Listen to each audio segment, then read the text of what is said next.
Vincent sat attentively watching as his young son energetically raced around their new apartment.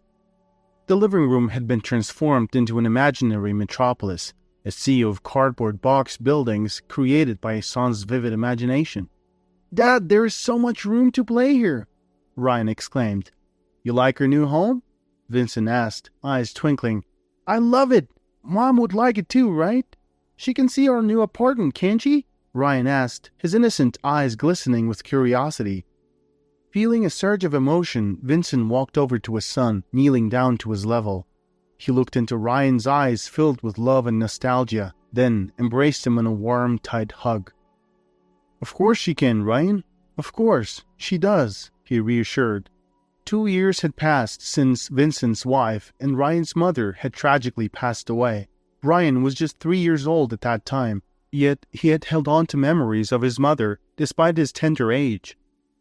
This was in no small part due to Vincent's diligent efforts to keep his wife's memory alive by placing their family photo in every room of the house. Ryan, often curious about his mother, would frequently ask Vincent to share stories about her. "Dad, did Mom love to read?" Ryan asked Vincent one day as they were reading a bedtime story. His question brought back a wave of warm memories of the times when Vincent and his wife would get lost in conversations about the books they were reading. A nostalgic smile crept onto Vincent's face. "Your mother was a real bookworm, Ryan. She loved to tell me stories from the books she was reading. I know she would have been thrilled to see you learning to read, even before you started school." Inspired by this, Ryan would pick up a book and tentatively touch the letters with his tiny fingers. Vincent used this approach to educate his son through questions and answers. It made him feel as if his wife Leah was still present in their lives, aiding and guiding their son's growth. "Dad, is Grandma going to live with us again?" Ryan suddenly asked. "Absolutely, buddy, but we need to unpack and organize everything first and set up a room for her. Then we can head to the station and pick her up." "Can we see the trains there?" Ryan's eyes sparkled with excitement. "Definitely." "Great! Traveling by car is so boring. I wish I could have gone with Grandma." Vincent chuckled heartily at his son's candidness. "I needed you here, buddy. Who else was going to help me move all these heavy boxes?" Ryan pondered for a moment before responding. "All right, Dad. I'll take the train next time." Vincent agreed, promising Ryan plenty of train rides in the future. "Ready to start unpacking?" Ryan nodded eagerly and immediately got to work. He lunged at the largest box, trying to pry it open. Despite his best efforts, the stubborn box refused to open, and he stumbled backward, landing on his backside. Vincent held his breath, anticipating a cascade of tears, but was relieved when Ryan simply giggled instead. Over the next 2 hours, the father-son duo worked diligently, emptying boxes and organizing their new home. Finally, a worn-out Ryan requested a small snack before promptly falling asleep, one leg hanging off the edge of the sofa. Vincent gently draped a blanket over his son and continued with the task at hand, careful not to make too much noise that might disturb Ryan's peaceful slumber. As he continued to unpack the remaining boxes, he stumbled upon his wife's collection of books. He gently opened a few, savoring the familiar scent of the pages, a silent testament to his wife's loving touch. As he neatly arranged the books on the shelf, a photograph slipped from the pages of one. It was a picture of Leah, his wife, but a version of her Vincent didn't recognize. She wore clothes that he didn't recall ever seeing her in, and her hair was cut in a surprisingly short style, something entirely new to him. He speculated that the photo might be from her youth, yet she appeared to be the same age as when they had their son. The mystery puzzled him. Safely tucking the photograph in his pocket, Vincent resumed his task, aligning the remaining books on the shelf. "Grandma, here's your room," Ryan chimed, his face beaming with pride as he showed Wendy her new quarters. Wendy surveyed the apartment, then turned to her son, her eyes tinged with melancholy. She heaved a deep sigh and murmured, "This is a lovely apartment, Vincent. I do hope we can finally settle here." Vincent, preoccupied with his thoughts, nodded in agreement without meeting her gaze. "I hope so too, Mom. That's what they assured us."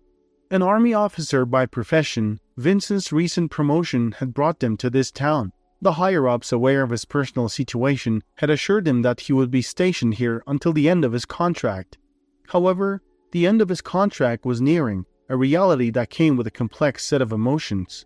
Vincent's beloved wife Leah used to accompany him everywhere. That was until illness kept her confined with his mother while Vincent continued his travels. Tragedy struck when he least expected. Instead of the recovery everyone had been desperately hoping for, Leah passed away suddenly. The devastating memory of that day was permanently etched in Vincent's mind. He was rushing home from yet another trip, anxious about his mother's well-being, missing his family, and eager to play with his son and embrace his ailing wife. Leah was there, waiting for him, but her condition had severely deteriorated. Normally, she would greet him at the door with her enchanting smile and a soft, sweet scent. She would always wear something special for his homecoming. This time, the scene was starkly different. Vincent entered the house in silence, leaving his luggage on the floor and removing his jacket. The house lacked its usual vibrant energy, and the foreboding sense of inevitability weighed heavily on his heart. Summoning his courage, Vincent decided to confront the negative thoughts swirling in his mind. He stepped into the bedroom, finding Leah asleep. Vincent's heart ached as he took in the sight of his wife's peaceful face. He quietly settled down on the edge of the bed, watching her with the longing to curl up next to her and offer comfort through his embrace. Tentatively, he reached out to place his hand over hers. Feeling his touch, Leah slowly opened her eyes and gave him a weak smile. "Hey, sweetheart. How are you? I've missed you so much," Vincent whispered, his voice choked with emotion. Her smile lingered, gradually growing warmer. "I've missed you too, darling," she responded. But then, a flicker of fear passed over her features. "I was scared that I wouldn't make it until you returned." Her radiant smile returned, casting away the shadow of fear. "But you're here now." She drew a deep breath, her smile persisting. She looked at Vincent for a while, silent yet communicative. Then her eyes gently closed, and her once warm smile faded to a neutral expression. Vincent remained by Leah's side, believing that she had drifted back into a much-needed sleep. However, a sudden chill of apprehension washed over him. "Leah, sweetheart!" He gently shook her head, only to have it fall lifelessly onto the bed. A cry of horror escaped him. "Leah!" Panic surged through him. He frantically checked for a pulse, started CPR, and yelled his mother to call 911.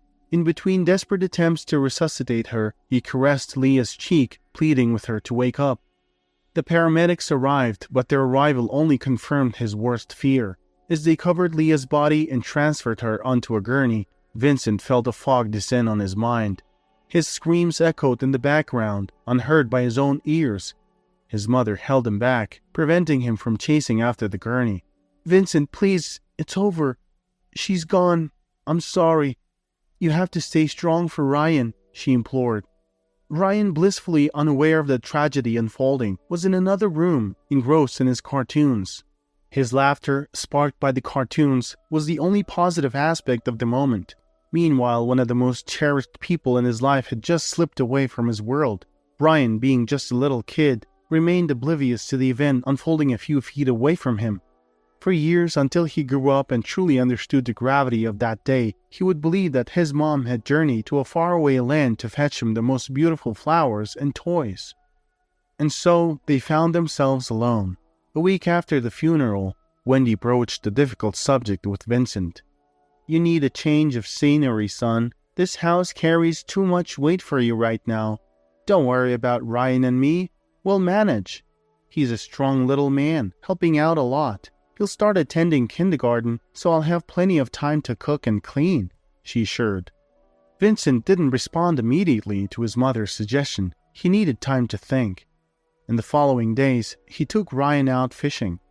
Dressing his son turned out to be a comedy of errors, as he struggled to find Ryan's jackets, hats, and socks. It was a humbling reminder of how much Leah had done around the house, something he hadn't fully appreciated until now. Once they finally embarked on their journey, Ryan started his barrage of questions. Some were simple, some absurd, and others quite challenging. Vincent had to put serious thought into his responses or resort to online searches. As they neared the lake, Ryan asked, "Dad, why don't fish drown?" Vincent chuckled at his son's inquiry. It was a question he had never pondered himself. He managed to craft a satisfactory response for Ryan, hoping it would put a pause to the questioning, but Ryan's curiosity remained unquenched. Vincent reflected on how the responsibility of educating and guiding Ryan had primarily been Leah's. He gained a newfound respect for the enormity of the task mothers undertake. In that moment, a sense of peace washed over him. Remembering Leah brought him comfort, and he found himself feeling grateful for all she had done in raising their son during his absences. It made him feel a little closer to her, despite the gaping hole her departure had left in their lives. That evening, after a hearty meal of the fish they had caught, Vincent announced his decision to his mother. He had decided to accept a deployment to Afghanistan. Vincent's tour lasted a year that, despite its challenges, was good for him. The rigors of the mission kept his mind occupied, preventing it from dwelling too much on the profound loss he had suffered. He returned a decorated soldier, his bravery recognized with a medal and the generous financial reward. That year marked the beginning of the end of his constant military travels. He was ready to settle down and prioritize Ryan's education, and he felt his presence was a vital part of that. However, he wanted to move away from their current town. It held too many reminders of Leah. The new apartment, once a chaotic mess of boxes, was now a testament to their hard work. Everything was in its place, and Vincent thought it looked pretty good. He and Ryan sat on the sofa, sipping orange juice and basking in the satisfaction of a job well done. When Wendy walked into the apartment, she laughed at their proud faces, shaking her head in a gentle, "Oh, you boys" manner. She had her own vision for how the apartment should be arranged, and she immediately set to work. By evening, the apartment had undergone a complete transformation and had a homier, more welcoming feel to it. Vincent looked around in surprise. "Wow, I have no idea what we were doing wrong." Wendy laughed. "It's simple, son. That's because you're men." Then she looked around and asked, "Where's our biggest helper?" They searched the apartment, but Ryan was nowhere to be found. They checked the door, but it was locked from the inside, ruling out the possibility that he could have left. Just as Wendy was about to reach for her anxiety medication, Vincent's voice rang out from the bedroom. "Guess where he is?" Once again, Brian had fallen asleep on the job, so to speak. He had climbed into a large duffel bag, zipped himself inside, and drifted off. Wendy exhaled in relief. "Vincent, can you put him to bed? I'll start making dinner." Vincent picked up the duffel bag and unceremoniously tossed it onto the bed. Wendy shot him a stern look, and he laughed. He carefully extracted Ryan from the bag and tucked him into bed. 3 days later, Ryan was enrolled in a local kindergarten, and Wendy was eager to explore the town and get to know their new surroundings. Leah and Vincent had both learned how to manage their home and family through trial and error, without the guidance of their parents. Wendy, Vincent's mother, lived alone at the time and was impressed by the domestic prowess Leah displayed each time she visited. "Your apartment is like a surgical room," she would often say. "How do you manage to keep everything so clean, work, and prepare meals for your family?" Leah would smile at Wendy's compliments, always remembering the words of her teacher at the orphanage. "Remember, there are only 2 paths for you once you leave this place: the streets or prison. There is no third option unless you believe in magic.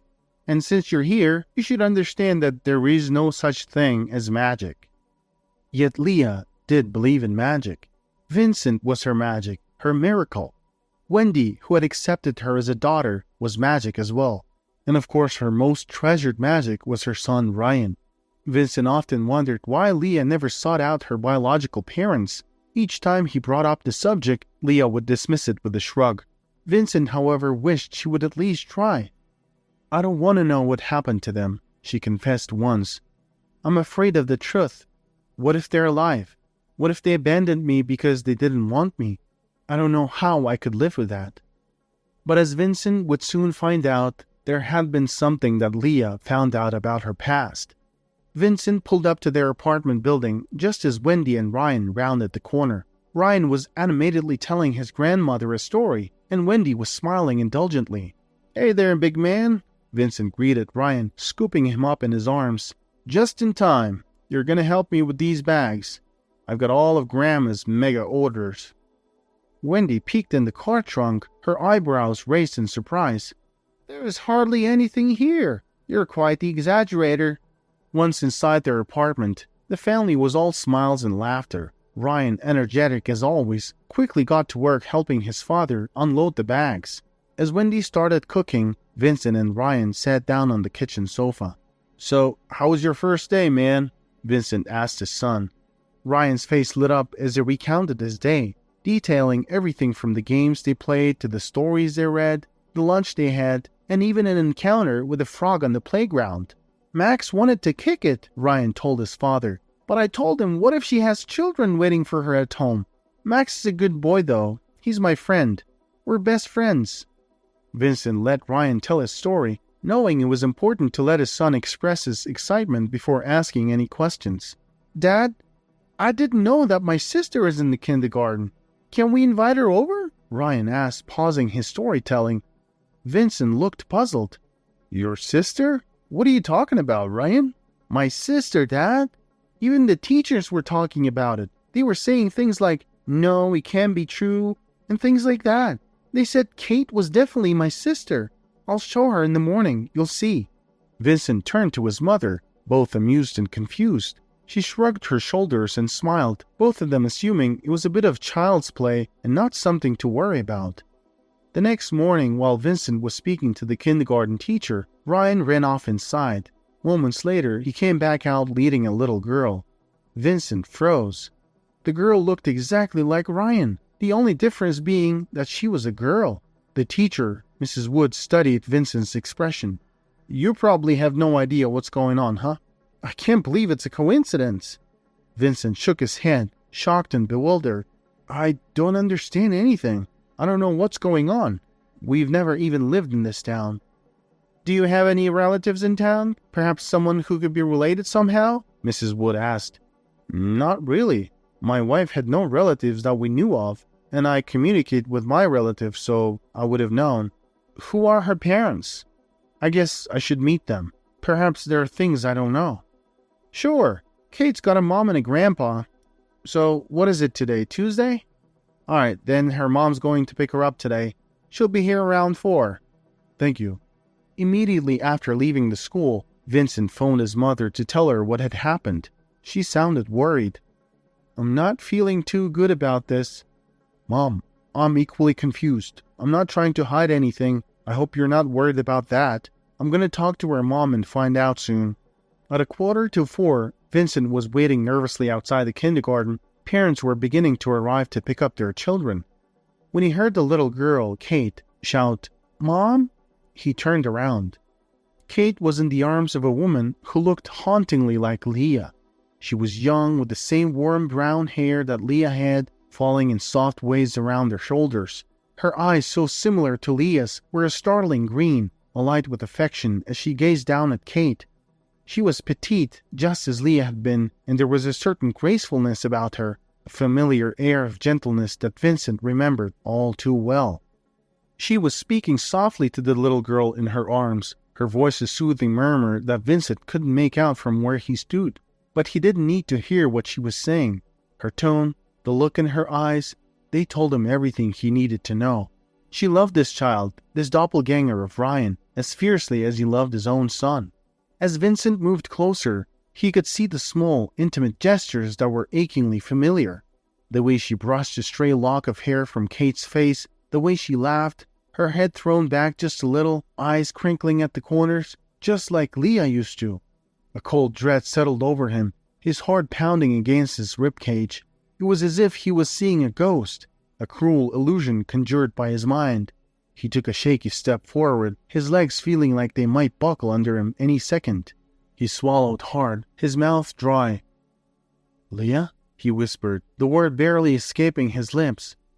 The world seemed to tilt, his vision blurring at the edges as a wave of dizziness washed over him. Was it possible? Could it be her, or someone so strikingly similar? The shock was too much. The darkness began to cloud his vision. The echo of his son's crying pierced through the veil of darkness, calling him back to consciousness. It was a sound Vincent knew too well, a sound that had awakened him from deep sleep countless of times. It was a sound that tugged at his heartstrings and fueled his parental instinct. Vincent blinked his eyes open, struggling against the lingering dizziness. Ryan's tear-streaked face swam into his vision, his small form trembling as he sobbed. The sight of his son's distress was a harsh jolt, snapping him out of his stupor. With great effort, Vincent pushed himself to sit up, fighting off the wave of vertigo that threatened to pull him back down. "Hey, big man," he said hoarsely, reaching out to brush Ryan's tears away with the back of his hand. "Stop crying now, okay?" Ryan sniffled, looking at his father with wide, worried eyes. Vincent managed a weak smile, hoping to ease his son's concern. "I just got a little dizzy, that's all. Been standing under the sun for too long," he explained, making light of the situation. He couldn't afford to worry Ryan any more than he already had. For now, he needed to stay strong for his son, even as the shock of what he had just seen threatened to shatter his resolve. The woman was now watching him, her gaze darting between him and Ryan. Her features were a mirror of confusion, a clear reflection of her bewilderment at the sight before her. The striking resemblance between her daughter and Ryan was undeniably clear, and it seemed to have caught her off guard, just as much as it had startled Vincent. It was apparent that she was trying to make sense of the uncanny similarity between Ryan and her own daughter, the look of intense concentration on her face revealing her struggle to comprehend the strange situation. Picking himself up, Vincent fumbled in his pocket for a moment before pulling out a photograph. He passed it to the woman, who looked at it with curiosity.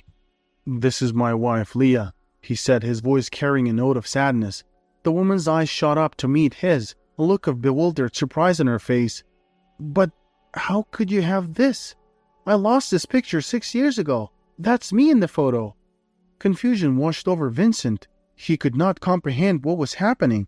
Swiftly, he pulled out his phone, unlocking it to reveal the screensaver, a treasured family photograph of himself, Leah, and the baby Ryan. The woman took a long, hard look at the image displayed on Vincent's phone. As her eyes traced over the features of the family portrayed, an uncanny recognition spread through her. It was as though she was gazing into a mirror, seeing herself smile back from the image. An uneasy feeling slowly washed over her, making her skin prickle with goosebumps. Nearby, Mrs. Wood has also ventured to look at the phone. As her eyes registered the face of the woman in the photograph, she couldn't help but gasp in surprise, her hand instinctively flying to her mouth. The woman standing in front of them, Kate's mother, bore an unsettlingly strong resemblance to Leah. It was as if they were looking at a ghost. The similarity was so striking that it was impossible to deny or ignore. "My name is Naomi," she finally managed to speak, her voice barely above a whisper. "I think we need to talk to my dad." Without uttering a word, Vincent agreed, nodding his head in response. As they climbed into his car, a blanket of silence wrapped itself around them. They didn't speak during the entire ride, their minds whirling in a turbulent storm of thoughts, questions, and startling revelations. Each of them was trapped in their own world of confusion, trying to piece together the puzzling situation that unfolded in front of them. In stark contrast to the adults, Brian and Katie were a bubble of excitement, chattering away in the backseat, completely oblivious to the tension that permeated the air. Their innocent laughter and playful banter provided a welcome distraction to Vincent and Naomi's heavy thoughts. They eagerly exchanged stories, each eager to impress the other, while casting occasional curious glances towards the front seat. The seriousness of the situation hadn't dawned on them. All they knew was that they had found a new friend in each other and were eager to spend as much time together as possible. The house was tucked away in a quiet suburban neighborhood. It was warm and inviting, with a homely aura that eased some of Vincent's apprehensions. Katie took Ryan by the hand and led him towards the room, excitedly showing him her treasure trove of toys and games. As the sounds of their giggles echoed through the hallways, Vincent was left alone with his thoughts in the living room. The ticking of the clock on the wall seemed to grow louder with each passing second, amplifying the tension in the air. His eyes skimmed the framed family photos adorning the walls, each one adding the uncanny similarities between Naomi and Leah. His heart pounded in his chest as he anticipated the arrival of Naomi's father. Would he finally be able to shed some light on the bewildering situation they found themselves in? The waiting was agonizing. As Vincent waited, Naomi offered him a glass of water and photo album filled with pictures from her childhood. Vincent thanked her for the water and started to look through the photos. What struck Vincent the most was how much Naomi resembled Leah, from the same dark curly hair to the same sparkling eyes and heartwarming smile. Every picture seemed like a reflection of his late wife at various stages of her life. The similarity was unsettling, and it added to the sense of confusion that had been looming over him since the morning. Naomi observed as Vincent scanned through the photographs. His face was a canvas of changing expressions: curiosity, bewilderment, acceptance, and then back to puzzlement. She could sense his struggle to comprehend the situation. Despite wanting to provide comfort, she was unsure of what to say. Mixed emotions swirled within him. There was a heart-wrenching sadness, an echoing pain that reminded him of Leah's absence, a pang of longing, of missing his wife and the life they had together. He felt a void in his heart, an emptiness that had been with him since Leah's passing. Yet, alongside the sadness, a surreal sensation was creeping in. Here was someone who bore an eerie resemblance to Leah, sitting right beside him. It was as though a ghost from his past had stepped into the present. Even though he knew Naomi was not Leah, her presence stirred up feelings that he thought he had buried long ago. As he grappled with this peculiar mix of emotions, Vincent heard the sound of footsteps approaching. It was time to meet Naomi's father. It was time to unravel the mystery that had turned his life upside down in a matter of hours. An elderly man in his 70s entered the living room, his gaze falling upon Naomi and Vincent as they sat together, engrossed in the old photographs. A puzzled expression crossed his weathered face. Naomi swiftly explained the peculiar situation to her father, detailing the astonishing resemblance between herself and Vincent's late wife and their coincidental meeting at the kindergarten. As she spoke, the color drained from the old man's face. He sank into a chair, rubbing his forehead with shaky hands and mopping the beads of sweat that had formed there. Once Naomi finished her account, the room fell into a heavy silence. The only sound was the ticking of the clock on the wall, each second pulsing with anticipation. Finally, the elderly man, Mr. Moore, drew a deep breath. It was a preparatory breath, one taken before diving into a deep and potentially treacherous story. Mr. Moore straightened in his chair, and his gaze, though filled with years of wisdom, also held a hint of melancholy. He looked at Vincent and Naomi and began to unravel a tale that had been kept hidden for decades. It was apparent that delving into this past was an enormous challenge for the elderly man. His voice trembled as he began, first extending an apology to his daughter for the secrets he had kept. However, when Naomi gently informed him of Leah's passing, Mr. Moore's composure broke completely. He drew a sharp breath and his face crumpled. The next moment, he was weeping, his shoulders shaking as sobs racked his body. He covered his face with his hands, and his tears slipped through the gaps between his fingers, falling silently onto his lap. Over all these years, Mr. Moore had never once imagined he would find himself in a position where he would have to divulge this deeply buried secret. The bewildering puzzle that was Naomi's life was about to be turned on its head. As Mr. Moore began to recount his tale, he started with a stunning revelation. He was not Naomi's biological father.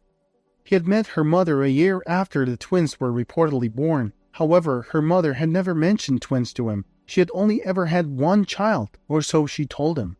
The room grew quiet as this information sunk in. Naomi's expression was one of stunned disbelief, her gaze flicking between Vincent and Mr. Moore, trying to reconcile the story she was hearing with the reality she had known her whole life. Meanwhile, Vincent was deep in thought, contemplating the implications of this bombshell and trying to piece together the disjointed fragments of the puzzle that was unfolding before him. Jack Moore knew only that Naomi's mother had been a woman of meager means. As fate would have it, their paths crossed at a time when he was yearning for a family and she was in desperate need of support. It was a simple, unadorned tale, two lonely people finding each other amidst life's challenges and choosing to face the world together. Jack had accepted Naomi as his own from the moment he'd laid eyes on her, a small bundle in her mother's arms. Little did he know the deeper complexities that lay beneath the surface of their shared life. His first marriage had ended in divorce, the fallout of the harsh reality that he was incapable of fathering children. When he met Daisy, a single mother with a baby girl, Naomi, he believed he had found a second chance at a family. Together, Daisy and Jack crafted a loving narrative for Naomi, one that would shield her from the harsh realities of her beginnings and prevent her from harboring any worries or uncertainties. Jack had remained blissfully ignorant of the fact that Daisy had given birth to twins, choosing to give one up for adoption because she feared she wouldn't be able to provide adequately for two infants. Thus, Leah had been separated from her twin sister and birth mother, her fate leading her to be adopted and raised by a foster family. It was a decision that Daisy had made with a heavy heart, a choice that was as unthinkable as it was heartbreaking. Life had granted Daisy all that she had hoped for, yet there was one burden that weighed heavily on her soul. She was plagued by guilt for her past actions, for the decisions she made years ago. This guilt seeped into her everyday existence, tainting her joy, perhaps even contributing to her ill health later in life. A few years before her death, Daisy made the decision to seek out Leah, her abandoned daughter. With a photograph of Naomi in hand, she set out on a months-long journey to track down the child she had left behind. However, Daisy was aware of the reality of their prospective reunion. She didn't expect Leah to accept her, to embrace her as a mother. After all, Leah hadn't grown up with Daisy's family values, hadn't been privy to their shared jokes or familiar quirks. She was a stranger in every sense of the word, a product of Daisy's past that she had long kept buried. She shadowed Leah discreetly, observing her from a distance. The first time their eyes met, Daisy was on the verge of tears. But she refrained, aware that to Leah, she was merely a stranger. Every fiber of her being yearned to rush over to Leah and reveal their true relationship, to claim her as her own. She was captivated by Leah as if she was seeing her newborn child for the first time. They were in a coffee shop and Leah seemed to be waiting for someone. Daisy's heart ached with the longing to approach her, to engage her in conversation, yet she hesitated.